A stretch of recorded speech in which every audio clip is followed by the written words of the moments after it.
Hello friends, welcome back to genuine computers. So ఇవాళ topic వచ్చేసి direct and indirect speech. So last క్లాస్లో నేను biology అనే topic practice చేయమని చెప్పాను అండ్ కరెంట్ అఫైర్స్ కూడా చూసుకోమని చెప్పాను. ఓకే, సో నేను కరెంట్ అఫైర్స్ పీడిఎఫ్ వాట్సాప్ ఛానల్లో పెడదామని చూస్తున్నాను, కానీ లింక్ అనేది అక్కడ కాపీ పేస్ట్ అవ్వట్లేదు. సో నేను అది పెట్టలేకపోతున్నాను. సో ఇవాళ లింక్ కరెంట్ అఫైర్స్కి సంబంధించిన సైట్ లింక్ అనేది నేను డిస్క్రిప్షన్లో మెన్షన్ చేస్తాను. సో ఒకసారి అక్కడికి వెళ్ళి వెళ్ళి అక్కడ ఒకసారి చెక్ చేసుకోండి. పీడిఎఫ్ ఫైల్స్ అనేవి దొరుకుతాయి, అవి డౌన్లోడ్ చేసుకొని ప్రాక్టీస్ చేయండి. సో మీకు current affairs and biology topic అయిపోయిందని అనుకుంటున్నాను. సో ఇవాళ English and reasoning. So direct and indirect speech. Direct అంటే మనం డైరెక్ట్గా మనం చెప్పడం, అదే ఇండైరెక్ట్ అంటే మనం చెప్పిన దాన్ని ఇంకొకరు చెప్పడం. సో ఇండైరెక్ట్ వీటిలో కొన్ని రూల్స్ ఉంటాయి. సో లాస్ట్ క్లాస్లో మనం యాక్టివ్ వాయిస్, ప్యాసివ్ వాయిస్ అనేవి చూసాం కదా. సో వాటిని ఎలా మార్చాలి అంటే టెన్సెస్ మార్చకుండా ఎట్లా చేంజెస్ చేయాలి ఏంటి అనేది కొన్ని రూల్స్ చూసుకున్నాం. అలానే ఇప్పుడు కూడా డైరెక్ట్ అండ్ ఇండైరెక్ట్లో కూడా కొన్ని రూల్స్ ఉంటాయి. ఒకవేళ పాస్ట్ టెన్స్లో వస్తే మనం దాన్ని ఇండైరెక్ట్ రాసేటప్పుడు ఏ టెన్స్లో మార్చాలి, ప్రెజెంట్ టెన్స్ వస్తే ఏ టెన్స్లో మార్చాలి ఏంటి అనేవి కూడా కొన్ని రూల్స్ ఉంటాయి. సో అన్ని రూల్స్ అనేవి నేను ఒకే వీడియోలో చేయలేను కాబట్టి ఇవాళ కొన్ని రూల్స్ చెప్తున్నాను. మళ్ళీ రేపు ఇంకొక వీడియో అనేది కూడా అప్లోడ్ చేస్తాను వెంటనే, డే బై డే. సో ఒకసారి అక్కడ చెక్ చేసుకోండి. సో ఇవాళ ఉన్న రూల్స్ ఏంటో చెప్తాను చూడండి. సో ఫస్ట్ రూల్ వచ్చేసి ఇన్వర్టెడ్ కామాస్. మనకి డైరెక్ట్ స్పీచ్లో ఇన్వర్టెడ్ కామాస్ ఉంటాయి, ఇండైరెక్ట్ స్పీచ్కి వచ్చేసరికి ఇన్వర్టెడ్ కామాస్ అనేది తీసేస్తాము. సో చూడండి, she says I am late, direct speech. She says that she is late, indirect. Next, ఒకవేళ యాక్టివ్ వాయిస్ అంటే డైరెక్ట్ సెంటెన్స్ అనేది ప్రెసెంట్ టెన్స్లో ఆఫ్ ఫ్యూచర్ టెన్స్, ఇప్పుడు ప్రెసెంట్ చెప్పేది ఫ్యూచర్లో జరిగే టెన్స్ లాగా ఉంటే, అర్థమైంది. ఇప్పుడు ప్రెసెంట్ నేను రుచి, చూడండి, హీ సేస్ రుచి గోస్ ఎర్లీ చెప్తున్నాడు. ఇప్పుడు ప్రెసెంట్ చెప్తున్నాడు ఏమని, రుచి ఎర్లీగానే వెళ్తుంది. సో ఫ్యూచర్ టెన్స్, ఫ్యూచర్ అంటే ఎర్లీగానే వెళ్తుంది అంటే వెళ్తుంది కానీ ఇంకా వెళ్ళలేదు, సో వెళ్తుంది ఫ్యూచర్. ప్రెసెంట్ టెన్స్ లో ఫ్యూచర్ కి సంబంధించి ఏమని చెప్తే దాంట్లో ఎలాంటి చేంజెస్ అనేవి చేయము, అంటే ఆ టెన్స్ లో ఎలాంటి చేంజెస్ చేయము. సో చూడండి, హీ సేస్ దట్ రుచి గోస్ ఎర్లీ, జస్ట్ దట్ అనేది యాడ్ చేస్తాం అంతే. ఒకవేళ ప్రెసెంట్ ఇండెఫినెట్ అయితే దాన్ని మనం పాస్ట్ ఇండెఫినెట్ గా మారుస్తాము. అంటే చూడండి, you said I never go there. So ఇది ప్రెసెంట్ ఇండెఫినెట్ గో, సో దీన్ని పాస్ట్ మార్చాలి కాబట్టి you said that you never went there. So go కాస్త వెంట్ అవుతుంది. నెక్స్ట్, ఒకవేళ ప్రెసెంట్ ఇంపర్ఫెక్ట్ అయితే అంటే కంటిన్యూస్ టెన్స్ అయితే దాన్ని పాస్ట్ కంటిన్యూస్ లో మారుస్తాం. ప్రెసెంట్ కంటిన్యూస్ అయితే పాస్ట్ కంటిన్యూస్ లో మారుస్తాం. So Saroj said I am willing to go there. So దీని ఎలా మరి, Saroj said he was, so ఇక్కడ ఐ ఆమ్ ప్రెసెంట్ కాస్త past he was willing to go there అని అంటాము. అదే ఒకవేళ ప్రెసెంట్ పర్ఫెక్ట్ అయితే దాన్ని పాస్ట్ పర్ఫెక్ట్ లో మారుస్తాము. So Manoj said I have, ఇక్కడ హ్యావ్ హ్యాజ్ వస్తే పర్ఫెక్ట్, హ్యాడ్ వస్తే పాస్ట్ పర్ఫెక్ట్ అని గుర్తుపెట్టుకోవాలని నేను last active voice, passive voice అప్పుడు కూడా చెప్పాను. So Manoj said I have bought a white shirt.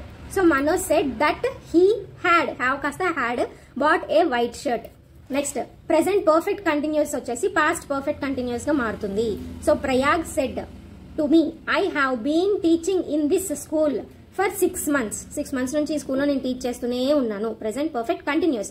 So Prayag said to me that he, I కాస్త హీ అవుతుంది, హ్యావ్ కాస్త హ్యాడ్ అవుతుంది. Had been teaching in the school for 6 months. So only మనకి ఇక్కడ ఈ వర్బ్ ఫామ్ అనేది మారుతుంది, tense form. So past indefinite వస్తే అది మనం పాస్ట్ పర్ఫెక్ట్ గా మార్చాలి. సో ఇప్పటి వరకు ఏం చూసాం, ప్రెసెంట్ వస్తే పాస్ట్ లోకి మార్చాలి అని చూసాం. మరి పాస్ట్ వస్తే, సో ప్రీవియస్ పాయింట్స్ అన్ని కూడా ప్రెసెంటే. చూడండి, present perfect continuous, present indefinite, present imperfect. So అన్ని ప్రెసెంట్. అంటే డైరెక్ట్ స్పీచ్ కనుక ప్రెసెంట్ టెన్స్ లో ఉంటే దాన్ని మనం పాస్ట్ లోకి మారుస్తున్నాం. మరి అసలు డైరెక్ట్ స్పీచ్ పాస్ట్ లో ఉంటే, సో సింపుల్ పాస్ట్ లో ఉంటే పాస్ట్ పర్ఫెక్ట్ టెన్స్ లోకి మారుస్తాము. సో యూ సెడ్, పాస్ట్ ఉంటే ఫ్యూచర్ లోకి మార్చడం అట్లేముండదు, పాస్ట్ ఉంటే పాస్ట్ పర్ఫెక్ట్ లోకి మారుస్తాం. You said she sent me a mail. You said that she had, perfect అంటే మనకు వచ్చేది ఏంటి, had. Sent me a mail. Next, past imperfect changes into past perfect continuous. So imperfect అంటే ఏంటి, continuous కదా. So past continuous tense వచ్చేసి past perfect continuous లోకి మారుతుంది.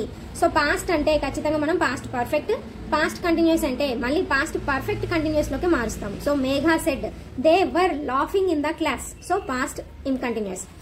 అదే పాస్ట్ పర్ఫెక్ట్ కంటిన్యూస్ మార్చాలంటే మేఘా సెడ్ దట్, పర్ఫెక్ట్ వచ్చింది అంటే మనకి హ్యాడ్ వస్తుంది. Said that they had been laughing in the class. Next, ఒక నోట్ అంటే ఒక 2 notes ఉన్నాయి చూడండి. If the sentence is in past perfect, so మనం చూడండి పాస్ట్ సింపుల్ పాస్ట్ లో పాస్ట్ కంటిన్యూస్ లో ఉంటేనే మనం వాటిని వేరే టెన్స్ లోకి మార్చాం. అదే మనకి డైరెక్ట్ స్పీచ్ అనేది పాస్ట్ టెన్స్ లో, పాస్ట్ పర్ఫెక్ట్ లో ఉన్నా, లేదా పాస్ట్ పర్ఫెక్ట్ కంటిన్యూస్ లో, డైరెక్ట్ స్పీచ్ గురించి మాట్లాడుతున్నాను నేను. సో ఇక్కడ డైరెక్ట్ ది పాస్ట్ కంటిన్యూస్ లో ఉంటే మనం పాస్ట్ పర్ఫెక్ట్ కంటిన్యూస్ లోకి మార్చాం. అదే ఈ డైరెక్ట్ స్పీచే పాస్ట్ పర్ఫెక్ట్ లో కానీ పాస్ట్ పర్ఫెక్ట్ కంటిన్యూస్ లో కానీ ఉన్నప్పుడు మనం దాన్ని ఇండైరెక్ట్ గా చెప్పడానికి ఎలాంటి చేంజెస్ చేయము. సో యాస్టీస్ గా దట్ దే ఏదో ఒకటి యాడ్ చేసి సెంటెన్స్ అనేది ఫినిష్ చేస్తాము. ఓకే, అదొక నోట్ గుర్తుపెట్టుకోండి. ఓన్లీ సింపుల్ పాస్ట్ వస్తేనే పాస్ట్ పర్ఫెక్ట్ లోకి మారుస్తాం, అండ్ పాస్ట్ కంటిన్యూస్ వస్తేనే పాస్ట్ పర్ఫెక్ట్ కంటిన్యూస్ లోకి మారుస్తామే తప్ప డైరెక్ట్ స్పీచ్ అనేది పాస్ట్ పర్ఫెక్ట్ లోకి వచ్చినా లేదా పాస్ట్ పర్ఫెక్ట్ కంటిన్యూస్ తో వచ్చినా మనం దాన్ని ఎలాంటి చేంజెస్ చేయము. అండ్ యూనివర్సల్ ట్రూత్స్ కానీ హ్యాబిచువల్ ట్రూత్స్ కానీ వచ్చినప్పుడు కూడా ఎలాంటి చేంజెస్ చేయము. అంటే చూడండి, the teacher said the sun is a star, ఇది universal truth. So the teacher said that, just that అనేది యాడ్ అవుతుంది, the sun is a star. Okay, so ఇవి ప్రెసెంట్ పార్ట్ 1 లో ఉన్న రూల్స్. సో ఈ రూల్స్ అనేవి మీరు ఒకసారి నోట్ డౌన్ చేసుకొని దాని ప్రకారమే మీరు ఒకసారి ప్రాక్టీస్ చేయండి. రేపు ఇంకా మెయిన్ రూల్స్ ఉంటాయి, అవి చెప్తాను. ఇవి చాలా సింపుల్ రూల్స్, అంటే పాస్ట్ టెన్స్ వస్తే ప్రెసెంట్ వస్తే పాస్ట్ లోకి మార్చాలి అని చెప్పాను. రేపటి రూల్స్ వచ్చేసి కొన్ని సబ్జెక్ట్, ఆబ్జెక్ట్ అవి కూడా మారడం, అవి ఎట్లా మార్చాలి ఏంటి, ఇంపారిటివ్ సెంటెన్స్ వస్తే ఎట్లా, అసర్టివ్ వస్తే ఎట్లా రాయాలి అనేది నెక్స్ట్ క్లాస్ లో చెప్తాను. సో ఇవాళ మీ వర్క్ వచ్చేసి దీన్ని బేస్ చేసుకొని సింపుల్ గా, అంటే మీ దగ్గర ఉన్న కిరణ్స్ పబ్లికేషన్ కొనుక్కొని ఉంటే అందులో టైప్ 1, టైప్ 2, టైప్ 3 అనేవి ఈ రూల్స్ మీద బేస్ చేసుకుని ఉంటాయి కాబట్టి అవి ప్రాక్టీస్ చేయండి. అండ్ రీజనింగ్ లోకి వచ్చేసి డైరెక్షన్స్ అనే టాపిక్ ని ప్రాక్టీస్ చేయండి. డైరెక్షన్స్ చాలా ఇంపార్టెంట్. సో 1 or 2 క్వశ్చన్స్ ఖచ్చితంగా పడతాయి. Okay, so directions and direct and indirect speech ఇవాళ. రేపు డైరెక్ట్ అండ్ ఇండైరెక్ట్ లో కూడా కొన్ని రూల్స్ ఉన్నాయి, అవి రేపు వీడియోలో నేను మీకు అప్లోడ్ చేస్తాను. సో ఇవాళ వీటి మీదనే క్వశ్చన్స్ అనేవి ప్రాక్టీస్ చేయండి. సో లేట్ అవుతుంది అని అనుకోకండి, మధ్యలో 2 ఎలక్షన్స్ రావడం వల్ల, ఓట్ల వల్ల కొద్దిగా లేట్ అయింది వీడియో అప్లోడ్ అవ్వడం. సో టైం టు టైం అవుతుంది. మీకు ఇది నేను డైరెక్ట్ అండ్ ఇండైరెక్ట్ స్పీచ్ కి నేను ఒక 4 days అనేది కేటాయించాను. సో ఇవాళ మీరు ఈ రూల్స్ ప్రాక్టీస్ చేస్తూ కొన్ని ఎక్సర్సైజ్, కొన్ని టైప్స్ ప్రాక్టీస్ చేయండి. రేపు ఇంకొక వీడియో అప్లోడ్ చేస్తాం కదా, దాన్ని బేస్ చేసుకుని మిగిలిన చేసుకోవచ్చు. సో ఇవాళ మాత్రం మీరు ఈ రూల్స్ ఫాలో అవ్వండి అండ్ డైరెక్షన్స్, రీజనింగ్ లో డైరెక్షన్స్ అనే టాపిక్ ని సాల్వ్ చేయండి. ఓకే, ఎక్స్ప్లెనేషన్ నచ్చి ఉంటే లైక్, షేర్, సబ్స్క్రైబ్ చేయండి. Please do support. Thank you.